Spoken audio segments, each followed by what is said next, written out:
মানুষের আস্থা আছে বলেই জনগণের ভোটে বারবার ক্ষমতায় আওয়ামী লীগ। প্লাটিনাম জুবিলিতে উন্নত সমৃদ্ধ দেশ গড়ার প্রত্যয় সভাপতির, দলে ঐক্য ধরে রাখার নির্দেশ।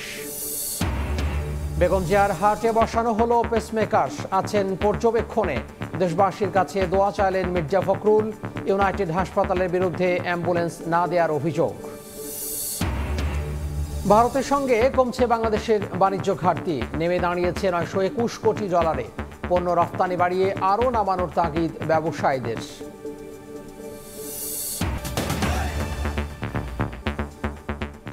সকালের সময়ে সঙ্গে আছি আমি তোহা খান তাবিম। মানুষের আস্থা বিশ্বাস আছে বলেই জনগণের ভোটে বারবার ক্ষমতায় আওয়ামী লীগ। আর গণমানুষের সমর্থন ভালোবাসার কারণেই বারবার আঘাতেও ঐক্যে ফাটল ধরেনি দলের। রোববার বিকেলে ঐতিহাসিক সোহরাওয়ার্দী উদ্যানে আওয়ামী লীগের 75তম প্রতিষ্ঠাবার্ষিকীর সভায় একথা বলেন দলের সভাপতি ও প্রধানমন্ত্রী শেখ হাসিনা। সংগঠনকে আরও শক্তিশালী করতে নেতাকর্মীদের নির্দেশ দিয়েছেন দলীয় প্রধান।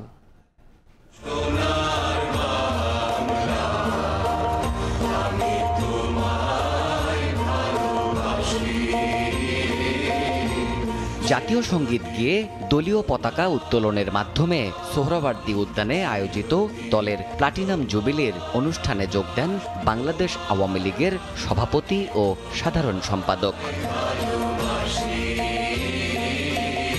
পায়রা অবমুক্ত করছেন বাংলাদেশ আওয়ামী লীগের সভাপতি এবং সাধারণ সম্পাদক। শুভ শুভ শুভ দিন। এরপর কেন্দ্রীয় নেতাদের নিয়ে মঞ্চে ওঠেন দলীয় প্রধান শেখ হাসিনা। স্লোগানে স্লোগানে উপস্থিত হাজারো নেতাকর্মী শুভেচ্ছা জানান তাঁকে।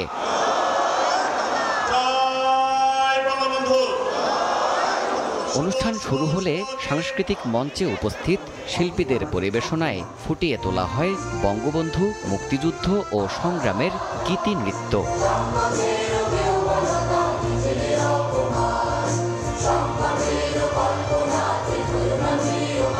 মঞ্চে বসে সেসব আয়োজন দেখেন সরকার প্রধান। আওয়ামী লীগের নেতৃত্বেই এই বাংলাদেশ। রোববার বিকেল 5টায় প্রতিষ্ঠাবার্ষিকীর আয়োজনে বক্তব্য রাখেন আওয়ামী লীগ সভাপতি। তিনি বলেন, গণমানুষের দল বলেই বারবার চেষ্টায়ও ভাঙন ধরেনি মুক্তিযুদ্ধে নেতৃত্ব দেয়া এই সংগঠনটির। দলছুটদের জন্য খানিকটা আক্ষেপও করেন শেখ হাসিনা।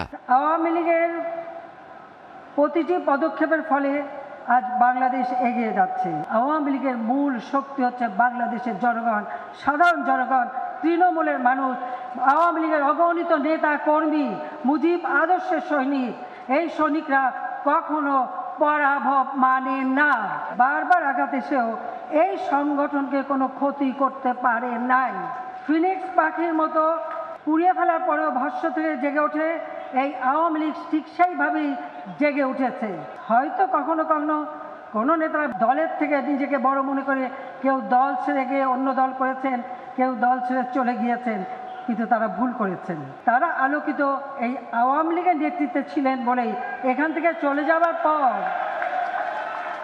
ওই তারা আর জ্বলে নাই, তারা আস্তে আস্তে নিবু কেউ কিছু মিটেই গেছে। সংগঠন শক্তিশালী করতে নির্দেশ দেন বঙ্গবন্ধু কন্যা। তিনি জানান, মানুষের আস্থা বিশ্বাস রয়েছে বলেই বারবার দেশ সেবার সুযোগ পেয়েছে বঙ্গবন্ধুর আওয়ামী লীগ। জনগণের আস্থা বিশ্বাস অর্জন করতে পেরেছি বলেই বারবার জনগণ আমাদের ভোট দিয়েছে। আর গণতান্ত্রিক ধারা অব্যাহত আছে বলেই বিশ্বে আজকে মাথা উঁচু করে চলার সুযোগ সৃষ্টি হয়েছে। কাজে এটাকে ধরে রেখেই আমাদের সামনের দিকে এগিয়ে যেতে হবে। সুখী সমৃদ্ধ দেশ গড়তে আওয়ামী লীগের সঙ্গে এগিয়ে যেতে সবাইকে প্রতিজ্ঞাবদ্ধ হওয়ার আহ্বান জানান আওয়ামী লীগ সভাপতি শেখ হাসিনা। সেই প্রতিজ্ঞা আপনারা আছেন? বলেন, হাত তুলে বলেন। দেবাশিস রায়, সময় সংবাদ, ঢাকা। অসাম্প্রদায়িক, গণতান্ত্রিক আর মুক্তিযুদ্ধের মূল্যবোধ নিয়ে উন্নত সমৃদ্ধ বাংলাদেশ গড়ায় নেতৃত্বের আসনে বাংলাদেশ আওয়ামী লীগ। আর আগামীতেও দলটি বাংলাদেশকে এগিয়ে নেবে সম্ভাবনার পথে। ক্ষমতাসীন দলের প্লাটিনাম জয়ন্তীতে এমন যাওয়ার কথা তুলে ধরলেন বিভিন্ন রাজনৈতিক দলের শীর্ষ নেতারা। একই রকম প্রত্যাশা বিদেশি কূটনীতিকদেরও।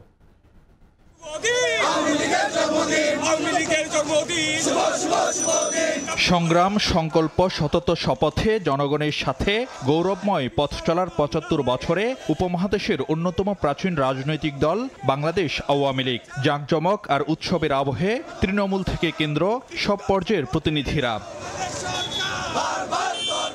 বিকেলে সোহরাওয়ার্দী উদ্যানে দলের প্লাটিনাম জয়ন্তীর আলোচনা। সকাল থেকেই নানা প্রান্ত থেকে দল বেঁধে আসতে থাকেন কর্মীরা। ব্যানার, ফেস্টুন, স্লোগান মিছিলে উঠে আসে দলের সুদীর্ঘ লড়াই আর অগ্রযাত্রার কথা।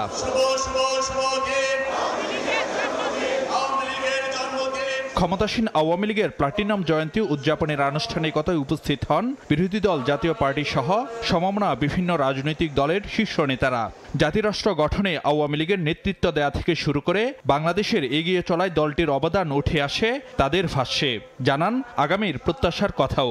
জাতির প্রত্যাশা অনেক, কারণ এই আওয়ামী লীগ অনেক দিয়েছে। আশা করি এই সাফল্যকে ধারণ করে আওয়ামী লীগ বর্তমানের সংকট মোকাবেলা করে দেশটাকে সামনের দিকে এগিয়ে নিয়ে যাওয়ার যথাযথ ভূমিকা রাখবে। বাংলাদেশ প্রতিষ্ঠার ক্ষেত্রে যেমন ভূমিকা পালন করেছে, তেমনি হয় বাংলাদেশের উন্নয়ন অগ্রগতিতে সে একই ভূমিকা পালন করবে। ন্যায্য আন্দোলনে সবসময় তারা জনগণের পাশে থাকবেন এবং দুস্থ মানুষের সেবায় সবসময় যারা ছিলেন ওই ঐতিহ্য তারা সামনের দিকে বজায় রাখবেন। উপস্থিত বিদেশি কূটনীতিকদের শুভেচ্ছা বাণীতেও সিক্ত হয় বাংলাদেশের মুক্তি সংগ্রামে নেতৃত্ব দানকারী আর টানা চতুর্থবার রাষ্ট্র ক্ষমতায় অধিষ্ঠিত Bangladesh Awami League. In Russia we highly appreciate the policy which is run by Awami League. I hope them inshallah all the progress and under the visionary leadership of Bangabandhu Kunna Sheikh Hasina.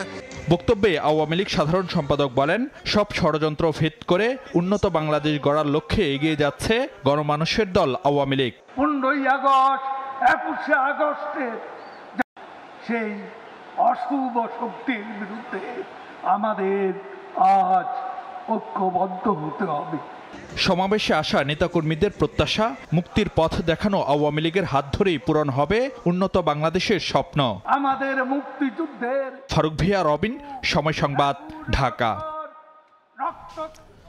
BNP chairperson Begum Khaleda জিয়ার হার্টে pacemaker স্থাপন সফলভাবে সম্পন্ন হয়েছে। তবে 24 ঘন্টার আগে কিছুই বলা যাচ্ছে না বলে জানিয়েছেন তার ব্যক্তিগত চিকিৎসকরা। বেগম জিয়ার হৃদযন্ত্রে পাওয়া 3টি ব্লকের একটিতে আগেই রিং পরানো হয়েছিল। ডক্টর জাহিদ হোসেন অভিযোগ করেন, শুক্রবার গভীর রাত্রে বেগম জিয়া অসুস্থ হয়ে পড়লে অ্যাম্বুলেন্স ও ইনজেকশন দিতে অপারগতা জানিয়েছিল ইউনাইটেড হাসপাতাল কর্তৃপক্ষ। হাসপাতালে চিকিৎসাধীন বিএনপি চেয়ারপারসন বেগম খালেদা জিয়ার হার্টে পেসমেকার স্থাপন সফলভাবে সম্পন্ন করেছেন চিকিৎসকরা। রোববার দুপুরের পরে শুরু হওয়া এই অস্ত্রোপচার শেষ হয় সন্ধ্যার পর। রাজধানীর এভারকেয়ার হাসপাতালের চিকিৎসকরা পেসমেকারটি স্থাপন করেন। রাতে বেগম জিয়ার ব্যক্তিগত চিকিৎসক গণমাধ্যমকে জানান, সফলভাবে অস্ত্রোপচার শেষ হলেও 24 ঘন্টার আগে বিএনপি নেত্রীর শারীরিক অবস্থা নিয়ে এখনই কিছু বলা যাচ্ছে না। শারীরিক অবস্থা বিবেচনায় বেগম খালেদা জিয়া এখনও সিসিইউতে আছেন জানিয়ে ডাক্তার জাহিদ বলেন, এর আগে তার হার্টে 3টি ব্লক ধরা পড়েছিল, যার একটিতে রিং পরানো আছে। প্রথম টেম্পোরারি পেসমেকার, পরবর্তীতে পার্মানেন্ট পেসমেকার লাগিয়ে আজকে এই মুহূর্তে উনি ক্রিটিক্যাল কেয়ার ইউনিটে চিকিৎসকদের সার্বিক তত্ত্বাবধানে নিবিড় পর্যবেক্ষণে রয়েছে। আগামী 24 ঘন্টা না গেলে কোনো অবস্থাতেই তার শারীরিক অবস্থা সম্পর্কে এই মুহূর্তেই কোনো ধরনের কমেন্ট করা খুবই বিব্রতকর হয়ে যেতে পারে। বিএনপি চেয়ারপারসন গভীর রাতে অসুস্থ হওয়ার পর অ্যাম্বুলেন্স ও ইনজেকশন সহযোগিতা চাইলে তার বাসার পাশে অবস্থিত ইউনাইটেড হাসপাতাল কর্তৃপক্ষ তা দিতে রাজি হয়নি বলেও অভিযোগ করেন ডাক্তার জাহিদ। আমি পার্শ্ববর্তী হাসপাতালে টেলিফোন করেছিলাম একটি অ্যাম্বুলেন্স দিয়ে আমাদেরকে একটু সাহায্য করার জন্য এবং 2 অ্যাম্পল ইনজেকশনের জন্য তাদেরকে অনুরোধ করেছিলাম ইউনাইটেড হসপিটালের ডিউটি ম্যানেজার চিকিৎসকদেরকে, বাট কারণ তাদের বক্তব্য ছিল রোগী তো আমাদের হাসপাতালে ভর্তি হবে না। গত শুক্রবার শ্বাসকষ্ট বেড়ে গেলে রাত 3টার দিকে অ্যাম্বুলেন্সে করে হাসপাতালে নেওয়া হয় সাবেক প্রধানমন্ত্রী বেগম খালেদা জিয়াকে। এরপরই ভর্তি করা হয় করোনারি কেয়ার ইউনিট সিসিইউতে। 78 বছর বয়সী বেগম খালেদা জিয়া ডায়াবেটিস, আর্থ্রাইটিস ছাড়াও হৃদরোগ, ফুসফুস, লিভার, কিডনি সহ বিভিন্ন জটিল রোগে ভুগছেন। দিন মোহাম্মদ সাব্বির, সময় সংবাদ, ঢাকা। সকালের সময় আরও থাকছে। ৬৫ দিনের নিষেধাজ্ঞায় কর্মহীন পটুয়াখালীর লক্ষাধিক জেলে। অনেকে পাচ্ছে না সরকারি সহায়তার চালও। টাকার বিনিময়ে তালিকা করার অভিযোগ জনপ্রতিনিধির বিরুদ্ধে। ভারতের সঙ্গে কমছে বাংলাদেশের বাণিজ্য ঘাটতি। দেশটির বাণিজ্য ও শিল্প মন্ত্রণালয় তথ্য দিচ্ছে এই বার্তা। বলছে ২০২১-২২ অর্থ বছরের ১,৪১৭ কোটি ৮৪ লাখ ডলারের বাণিজ্য ঘাটতি কমে ২০২৩-২৪-এ দাঁড়িয়েছে ৯২১ কোটি ডলারে। ভারতে রফতানি বাড়িয়ে ঘাটতি আরও কমানোর তাগিদ ব্যবসায়ীদের। বাংলাদেশের অন্যতম বাণিজ্য অংশীদার প্রতিবেশী দেশ ভারত। অবশ্য দেশটিতে যে পরিমাণ পণ্য রফতানি করে বাংলাদেশ, আমদানি করা হয় তার কয়েক গুণ বেশি। ফলে বরাবরই ভারতের সঙ্গে বড় বাণিজ্য ঘাটতিতে থাকে বাংলাদেশ। ভারতে অর্থবছর হিসাব করা হয় এপ্রিল থেকে পরবর্তী মার্চ পর্যন্ত। ভারতের বাণিজ্য ও শিল্প মন্ত্রণালয়ের তথ্য বলছে ২০২১-২২ অর্থ বছরে বাংলাদেশে ১,৬১৫ কোটি ৬৩ লাখ ডলার মূল্যের পণ্য রফতানি করেছে দেশটি, যা ২০২২-২৩ অর্থ বছরে ২৪.৩৯% কমে নামে ১,২২১ কোটি ৫৯ লাখ ডলারে। আর ২০২৩-২৪ অর্থ বছরে আরও ৯.৪৫% কমে নামে ১,১০৬ কোটি ১২ লাখ ডলারে। অন্যদিকে বৈশ্বিক বিভিন্ন চ্যালেঞ্জের মধ্যেও ভারতের সঙ্গে রফতানি বাণিজ্যে সুদিন দেখে বাংলাদেশ। ২০২২-২৩ অর্থ বছরে প্রথমবারের মতো ভারতে বাংলাদেশের রফতানি ২০০ কোটি ডলার ছাড়িয়ে যায়। অবশ্য ২০২৩-২৪ অর্থ বছরে যুদ্ধ বিঘ্নিত বৈশ্বিক পরিস্থিতিতে খানিকটা ছন্দপতন ঘটে। রফতানি দ্বারা ১৮৪ কোটি ৪৬ লাখ ডলারে। অবশ্যই পরিসংখ্যানে লুকিয়ে আছে অন্য এক বার্তা। ভারতের সঙ্গে কমছে বাংলাদেশের বাণিজ্য ঘাটতি। ২০২১-২২ অর্থ বছরে বাণিজ্য ঘাটতি ছিল ১,৪১৭ কোটি ৮৪ লাখ ডলার। পরের বছর তা কমে দাঁড়ায় ১,০০০ কোটি ডলারের কিছু বেশি। আর ২০২৩-২৪-এ তা কমে দাঁড়ায় ৯২১ কোটি ডলারে। এমন প্রেক্ষাপটে রফতানি বাড়িয়ে বাণিজ্য ঘাটতি আরও নামিয়ে আনার তাগিদ ব্যবসায়ী নেতাদের। আমাদের ট্রেড ভলিউমটা কমে গেছে। এই ভলিউমটা কমার পিছনে আসলে কিন্তু এটা আমাদের দেশের একটা স্ট্র্যাটেজি ছিল। আমার ইম্পোর্ট অ্যান্ড এক্সপোর্ট দুটোই কমেছে। ইট ডাজ নট মিন যে আমার এক্সপোর্ট ভালো হয়েছে বা আমাদের যে বলি যে ব্যবসার যে সামঞ্জস্য, ব্যালেন্স অফ ট্রেড, এইটাতে আমরা বেটার হয়েছে তা না। আসলে একমাত্র ওয়ে হচ্ছে টু এক্সপোর্ট মোর।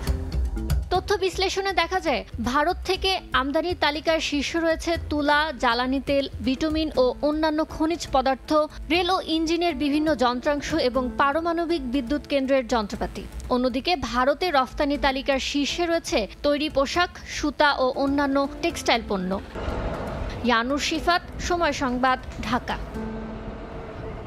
বাংলাদেশি মালিকানাধীন সমুদ্রগামী জাহাজের বাণিজ্য এখন বিলিয়ন ডলার অতিক্রম করে যাচ্ছে। আইন অনুযায়ী দেশীয় ব্যাংকের মাধ্যমে লেনদেন করতে হওয়ায় বছরে যেমন ২০,০০০ কোটি টাকার বেশি সাশ্রয় হচ্ছে, তেমনি ৭০% নাবিক বাংলাদেশি হওয়ার বাধ্যকতা থাকায় বাড়ছে কর্মসংস্থানের সুযোগও। তবে দক্ষ নাবিক গড়ে তুলতে উন্নত প্রশিক্ষণের কোনো বিকল্প দেখছেন না ব্যবসায়ীরা। সাখাওয়াত টিপুর ক্যামেরায় বিস্তারিত কমলদের রিপোর্টে।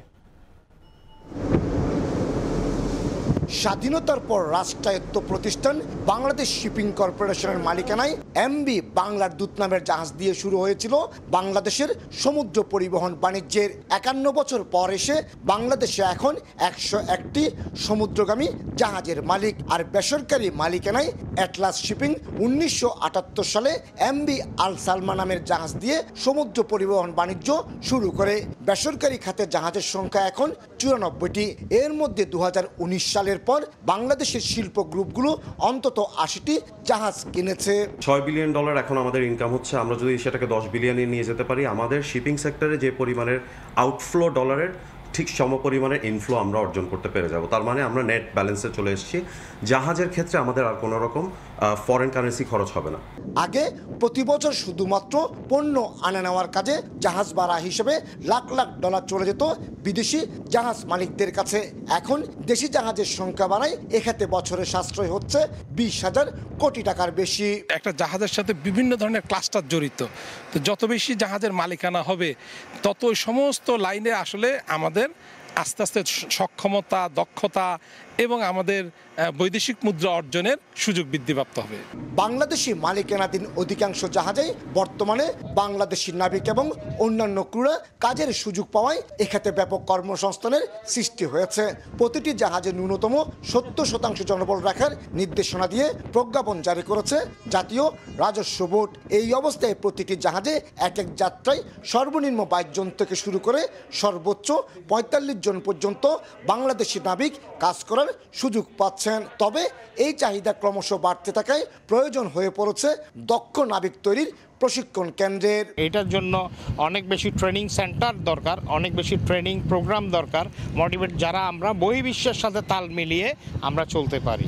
আমাদের জাহাজ যখন বৃদ্ধি হবে, আমাদের নাবিক, অফিসার, ইঞ্জিনিয়ার সবার চাকরি হবে। বাংলাদেশি মালিকানাধীন জাহাজের মধ্যে সিমেন্ট ক্লিংকার, কয়লা, স্ক্র্যাপ লোহা, খাদ্যপণ্য বহনকারী বাল্ক জাহাজের সংখ্যা তুলনামূলক বেশি, যার সংখ্যা বর্তমানে 78টি। এছাড়া কন্টেনারবাহী জাহাজ রয়েছে 8টি।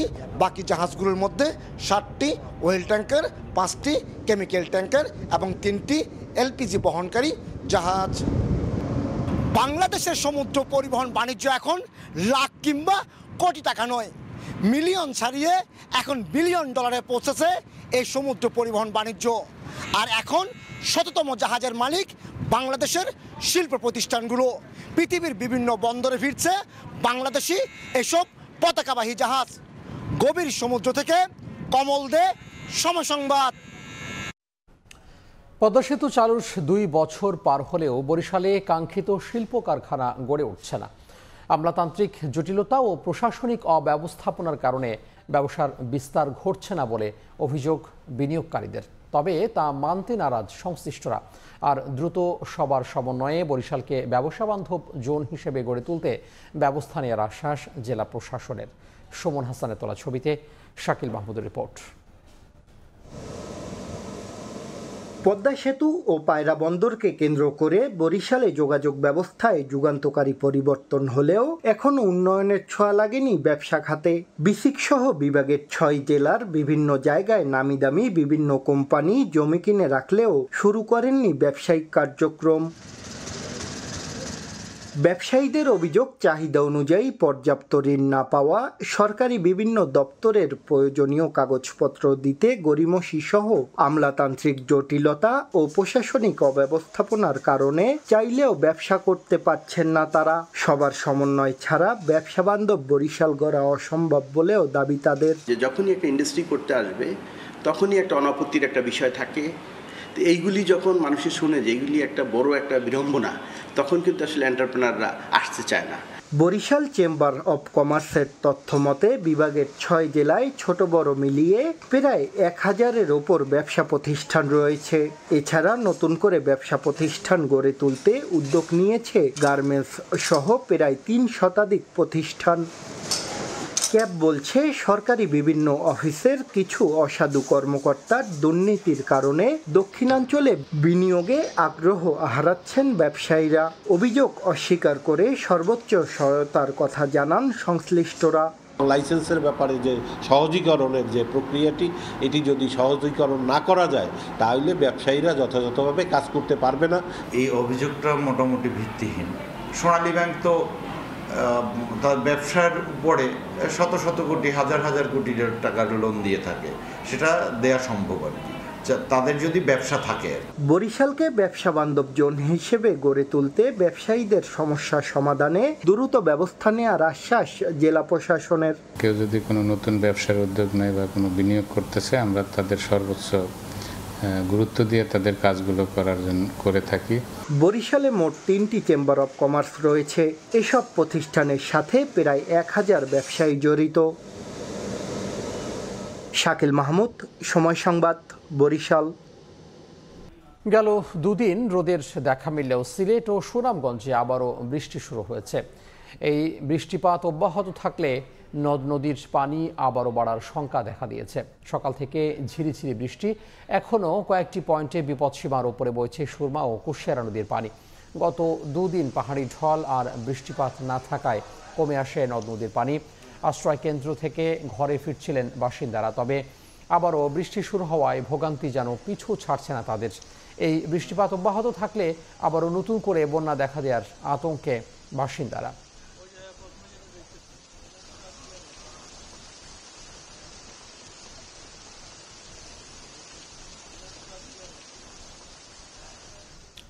এই মুহূর্তে সুনামগঞ্জের ছাতকে আছেন রিপোর্টার আমিরুল ইসলাম এবং সদর উপজেলার রাধানগরে আছেন হিমাদ্রি শেখর ভদ্র। আমরা সরাসরি প্রথমে যাব আমিনুলের কাছে। বৃষ্টিপাত এবং গুড়ি গুড়ি বৃষ্টিপাত হালকা থেকে মাঝারি থেকে বৃষ্টিপাত হচ্ছে এবং এই বৃষ্টিপাত হলে কিন্তু সিলেট অঞ্চলের মানুষের জন্য একটি ভয় রয়েছে, যেহেতু আমরা গেল কয়েকদিন ধরে আসলে জানাচ্ছিলাম যে বৃষ্টিপাতের কারণে পাহাড়ি ঢল হলে যে বন্যা পরিস্থিতি দেখা দেয় সেটি কিন্তু গেল 5 দিন ধরে দর্শকরা দেখছেন।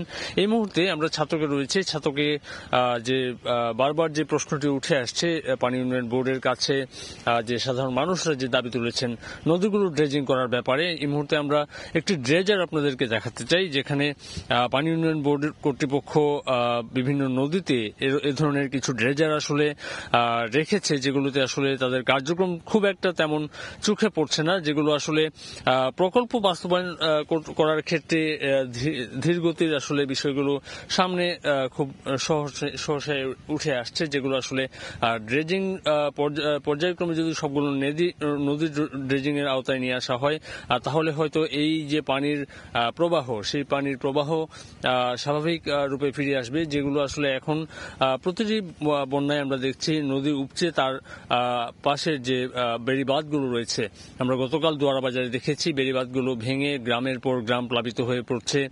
সাধারণ মানুষ থেকে শুরু করে জনপ্রতিনিধি পর্যায় পর্যন্ত এই ক্যাপিটাল ড্রেজিং এর কথা বলছেন। একদম সুনামগঞ্জ থেকে ভৈরব পর্যন্ত যদি এই নদীগুলো ড্রেজিং এর আওতায় নিয়ে আসা যায় তাহলে হয়তো এই বন্যা পরিস্থিতির এতটা ভয়াবহ আকার ধারণ করবে না। তো এই অবস্থার মধ্যে আসলে এখনো পর্যন্ত আপনারা জানেন যে বেশ কয়েকটি নদী আমরা ইতিমধ্যে সুরমা নদীর পানি বিপদসীমার নিচে নেমে আসলেও কিছু কিছু পয়েন্টে কিন্তু এখনো বিপদসীমার উপর দিয়ে পানি প্রবাহিত হচ্ছে এবং এই যে বৃষ্টিপাত আবারও শুরু হয়েছে, গেল 2 দিন রোদের দেখা মিললেও আজকে সকাল থেকে এই বৃষ্টিপাত অব্যাহত থাকার কারণে আবারও ঝুঁকির মুখে পড়তে যাচ্ছে সিলেট অঞ্চল। শুরুতে বলতে চাই যে সিলেট অঞ্চলের মধ্যে সবচেয়ে ঝুঁকির মুখে থাকে দোয়ারাবাজার উপজেলা, যেটি সুনামগঞ্জে পড়েছে মেঘালয় অঞ্চলে, এবং মেঘালয় থেকে প্রথম পানির ধাক্কাটি আসলে সুনামগঞ্জের দোয়ারাবাজার উপজেলায় এসে পড়ে এবং এতে কিন্তু এই অঞ্চলে ক্ষতির পরিমাণটা বেশি হয়। গতকাল কিন্তু আমরা এই চিত্রটি আসলে দেখিয়েছিলাম আপনাদেরকে। এই মুহূর্তে আসলে আমরা একটু সুনামগঞ্জের কথাও জানতে চাই। সুনামগঞ্জ সদর উপজেলায় আমাদের সহকর্মী হিমাদ্রি শেখর ভদ্র রয়েছেন, তিনি জানাবেন সেখানকার খবর। হিমাদ্রি।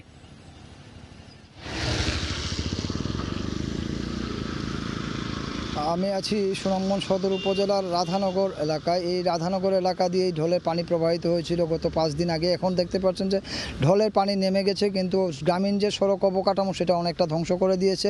কোথাও কোথাও গ্রামের যে রাস্তাঘাট সেগুলি সম্পূর্ণ ওয়াশ আউট করে নিয়েছে এবং সুনামগঞ্জে প্রায় 3500 কিলোমিটার সড়ক এখন নিমজ্জিত হয়ে আছে। এবং আপনারা দেখতে পাচ্ছেন যে এই যে রাস্তাটি, এটি রাধানগর গ্রামে যাওয়ার একটা প্রধান রাস্তা এবং এই রাস্তাটি এখনও পানিতে নিমজ্জিত হয়েছে। এরকম 3500 কিলোমিটার সড়ক এখন সুনামগঞ্জে পানিতে তলিয়ে আছে। এই পানি সরে যাওয়ার পর বোঝা যাবে যে সুনামগঞ্জের সড়ক বিভাগের কি পরিমাণ ক্ষয়ক্ষতি হলো। আমরা কথা বলেছিলাম স্থানীয় সরকার প্রকৌশল অধিদপ্তরের সাথে, তারা জানিয়েছেন যে তাদের 60টি সড়কের ব্যাপক ওয়াশ আউট হয়েছে, ওখানে সেতু সহ বিভিন্ন জায়গার রাস্তা একদম ধসে পড়ে গেছে। এদিকে পানি উন্নয়ন বোর্ড জানিয়েছে যে সুনামগঞ্জে হালকা থেকে মাঝারি বৃষ্টিপাত হতে পারে এই 5 দিন, অর্থাৎ যদি এক নাগারে বৃষ্টিপাত হয় তাহলে সেটা পরিস্থিতি আর একটু উন্নতি থেকে অবনতির দিকে যেতে পারে, আর যদি সেটা থেমে থেমে হয় বা হালকা পাতলা হয় তাহলে এত অবনতি হওয়ার কোনো সুযোগ নেই। আমরা কথা বলেছিলাম এখানকার কৃষি বিভাগের সাথে, তারা জানিয়েছে যে এখন পর্যন্ত 1700 হেক্টর জমির আউশ ধান পানিতে তলিয়ে আছে এবং 660 হেক্টর জমির যে সবজি ক্ষেত এগুলি পানিতে তলিয়ে আছে। এছাড়া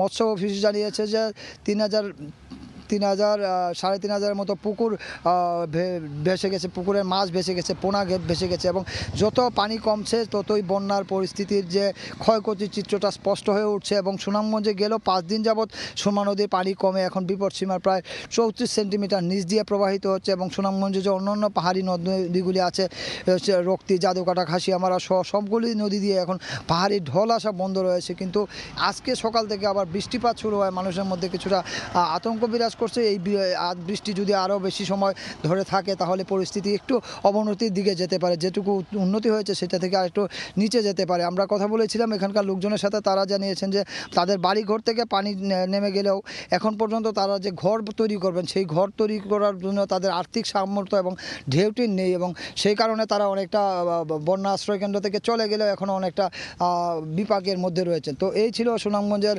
রাধানগর গ্রাম থেকে বন্যা পরিস্থিতির সবশেষ।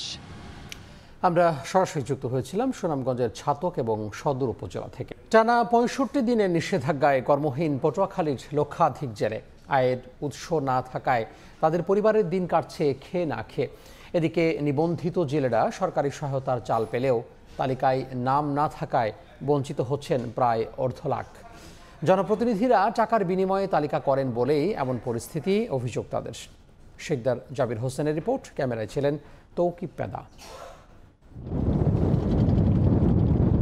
সাগরপাড়ার উপজেলা রাঙ্গাবালির জেলে মফিদুল মাঝি শৈশব থেকেই বঙ্গোপসাগরে মাছ শিকার করে জীবিকা নির্বাহ করেন। মাছ ধরে বয়স 40-এর গণ্ডি পেরোলেও আজও তার নাম অন্তর্ভুক্ত হয়নি জেলে নিবন্ধন তালিকায়, তাই পান না সরকারি কোনো সহায়তা। বর্তমানে সমুদ্রে মাছ শিকার বন্ধ থাকায় পরিবার পরিজন নিয়ে দিন কাটছে খুবই কষ্টে। আমার এই জাল কাট না থাকা আমি সরকারি কোনো সুযোগ সুবিধা পাই না। এই 65 দিনের অভাবে আমরা মাছ ধরতে না, বইয়ে বইয়ে খাই।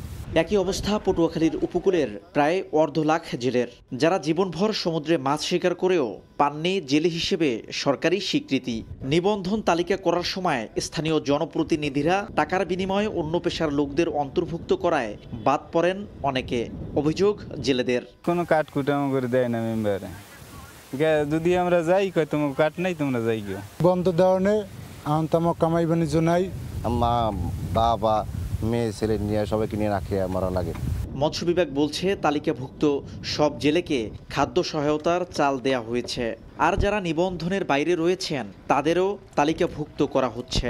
86 কেজি করে চাল পাবে প্রত্যেকটা জেলে পরিবার। আর যারা অনিবন্ধিত আছেন এমন জেলেদের আমরা এর ভিতরে তথ্য নিয়েছি এবং আমরা তাদের জন্য যত দ্রুত সম্ভব নিবন্ধন করা যায় তার ব্যবস্থা গ্রহণ করছি। সামুদ্রিক মাছের প্রজনন ও উৎপাদন বৃদ্ধির লক্ষ্যে প্রতি বছর 20 মে থেকে 23 জুলাই পর্যন্ত বঙ্গোপসাগরে সব ধরনের মাছ শিকারের উপর নিষেধাজ্ঞা জারি করে সরকার। সমুদ্র উপকূলীয় জেলা পটুয়াখালীতে নিবন্ধিত জেলের সংখ্যা 86,000। তবে এর বাইরেও অন্তত 1.5 লাখ মানুষ জেলে পেশার উপর নির্ভরশীল। শেখদার জাবির হোসেন, সময় সংবাদ, পটুয়াখালী। ঘূর্ণিঝড় রেমালের তাণ্ডবে ঝালকাঠির 1100 হেক্টরের বেশি জমির সবজি নষ্ট হয়েছে। বর্তমানে জেলার বেশিরভাগ বাজারে দেখা দিয়েছে সংকট। জেলার বাইরে থেকে আনা সবজিরও দাম অনেক বেশি, আর কোনো সহযোগিতা না পেয়ে এখনও ঘুরে দাঁড়াতে পারেনি ক্ষতিগ্রস্তরা। তবে প্রণোদনার আশ্বাস কৃষি বিভাগের। পলাশায়ের পাঠানো তথ্য, শামীম হোসেনের ছবি নিয়ে রিপোর্ট। ঘূর্ণিঝড় রেমালে বিধ্বস্ত ফসলি জমি, প্রায় 1 মাসেও শুকায়নি ক্ষতচিহ্ন, নষ্ট হয়ে গেছে ক্ষেতের সবজি। কৃষি বিভাগের তথ্য মতে রেমালের আঘাতে ঝালকাঠির 3,325 হেক্টর জমির সবজি ক্ষতিগ্রস্ত হয়েছে। তার মধ্যে সম্পূর্ণ নষ্ট হয়ে গেছে 1162 হেক্টর জমির সবজি। এ কারণে বর্তমানে জেলার বেশিরভাগ বাজারে দেখা দিয়েছে সবজি সংকট। অন্য জেলা থেকে সবজি আনা হলেও দাম চড়া। সবজি কিনতে হিমশিম খেতে হচ্ছে জেলাবাসীকে। কোনো সহযোগিতা না পেয়ে এখনো ঘুরে দাঁড়াতে পারেনি ক্ষতিগ্রস্তরা। 2 থেকে 3 লক্ষ টাকা আমি লোন তুলছি। লোন আমি কিভাবে পরিশোধ করব তা বলার মতো ভাষা নাই। আমরা অনেক কষ্টের ভিতরে আছি এবং আমাদের বাড়ি ঘরের অনেক ক্ষয়ক্ষতি হয়েছে।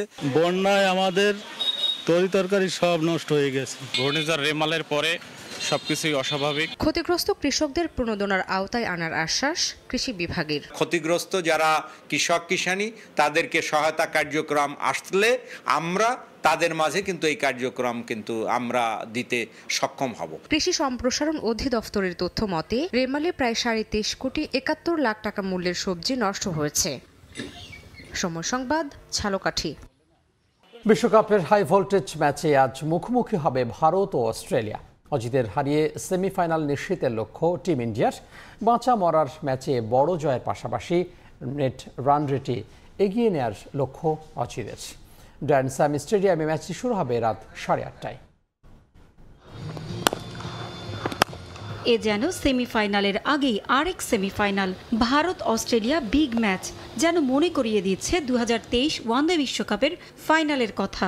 ভারতের অপ্রতিরোধ্য যাত্রা থেমেছিল অস্ট্রেলিয়ার কাছে। এবার ফাইনাল নয়, টি-20 বিশ্বকাপের সেমিফাইনালের মঞ্চে জায়গা করে নেয়ার গুরুত্বপূর্ণ লড়াইয়ে দেখা হচ্ছে দু দলের। সেমিফাইনালের টিকিট নিশ্চিত করতে জয় প্রয়োজন দু দলেরই, তাই মিলছে হাড্ডাহাড্ডি লড়াইয়ের আভাস। অস্ট্রেলিয়াকে হারিয়ে আফগানিস্তানের অবিস্মরণীয় জয়ে ওলটপালট গ্রুপ 1-এর পয়েন্ট টেবিল। সেমিফাইনালের দরজা এখন খোলা আছে সবার জন্যই। তবে ভারত, অস্ট্রেলিয়া ও আফগানিস্তানের চেয়ে বেশ পিছিয়ে আছে বাংলাদেশ। সুতোয় ঝুলে আছে টাইগারদের সেমির ভাগ্য। 2 জয় ও নেট রান রেটে এগিয়ে থাকায় কিছুটা সুবিধাজনক অবস্থায় আছে ভারত। তবে হারলে ঝুঁকির মধ্যে পড়ে যাবে তাদের সেমিফাইনালের স্বপ্ন। তাই ছাড় দিতে নারাজ রোহিত শর্মার দল। বুমরা, কুলদীপ যাদবদের দুর্দান্ত ফর্মের সঙ্গে শক্তিশালী ব্যাটিং লাইন আপের পরও প্রতিপক্ষ অস্ট্রেলিয়া হয় স্বস্তিতে থাকতে পারছে না টিম ইন্ডিয়া। প্রতিপক্ষ অস্ট্রেলিয়ার জন্য ম্যাচটা বাঁচা মরার। 2021 সালের চ্যাম্পিয়নরা হারলে কিছুটা আশা টিকে থাকবে তাদের। তখন তাদের তাকিয়ে থাকতে হবে বাংলাদেশ ও আফগানিস্তান ম্যাচের ফলাফলের দিকে। তবে খাদের কিনারায় দাঁড়িয়ে ঘুরে দাঁড়াতে জানে অজিরা, তাই স্বপ্ন বুনছেন অধিনায়ক মিচেল মার্শ। টানা 2 হ্যাট্রিকে অধিনায়কের বড় আস্থা প্যাট কামিন্স। ওয়ার্নারদের ফর্মও আশা যোগাচ্ছে অজিদের। তাই ভারতকে বড় ব্যবধানে হারিয়ে জয়ের পাশাপাশি নেট রান রেটে এগিয়ে থাকতে চায় অস্ট্রেলিয়া। ভারত ও অস্ট্রেলিয়া এখন পর্যন্ত টি-20তে মুখোমুখি হয়েছে মোট 31 বার। এর মধ্যে 19টি জয়ে এগিয়ে আছে টিম ইন্ডিয়া। প্রতিপক্ষ অস্ট্রেলিয়ার জয় 11 ম্যাচে। পারভিন আক্তার, সময় সংবাদ। এ পর্যায়ে শীর্ষ সংবাদগুলো জানিয়ে দিচ্ছি আরও একবার। ভারতের সঙ্গে কমছে বাংলাদেশের বাণিজ্য ঘাটতি, নেমে দাঁড়িয়েছে $921 কোটি। পণ্য রফতানি বাড়িয়ে আরও নামানোর তাগিদ ব্যবসায়ীদের।